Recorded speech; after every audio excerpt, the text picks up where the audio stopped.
देश में अंग्रेजों के जमाने के लेबर कोड खत्म हो गए हैं और नए लेबर कानून लाद दिए गए हैं, जिसको लेकर देश की 10 प्रमुख केंद्रीय ट्रेड यूनियनों ने केंद्र सरकार के खिलाफ हल्ला बोल दिया है और श्रमिकों के साथ धोखाधड़ी बताते हुए इन कानूनों को तुरंत वापस लेने की मांग की है। और इन्हीं कानूनों को लेकर यूनियनों ने 26 नवंबर को देश भर में बड़े पैमाने पर विरोध प्रदर्शन का ऐलान किया है।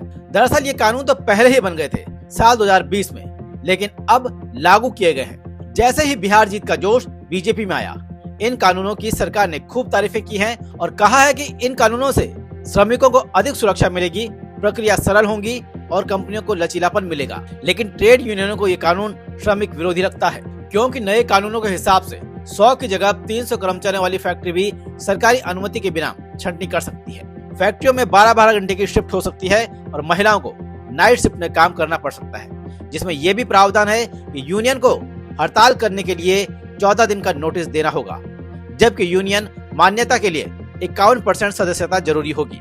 सरकार का दावा यह भी है कि इन संहिताओं से 40 करोड़ असंगठित श्रमिकों को पीएफ, पेंशन, दुर्घटना बीमा और बढ़ी हुई ग्रेजुटी जैसी सुविधाएं मिलेंगी। दिलचस्प बात यह है कि विरोध सिर्फ मजदूरों तक ही सीमित नहीं है, छोटे और मध्यम उद्यमों के संगठन भी विरोध कर रहे हैं। लेकिन बीजेपी समर्थित भारतीय मजदूर संघ यानी कि बीएमएस ने इन नियमों का समर्थन किया है। हालांकि उसने कुछ बिंदुओं पर राज्यों द्वारा दोबारा विचार करने की बात कही है। बहरहाल 26 नवंबर को होने वाले बड़े प्रदर्शन को देखते हुए सभी बड़े शहरों में पुलिस प्रशासन सतर्क हो चुका है।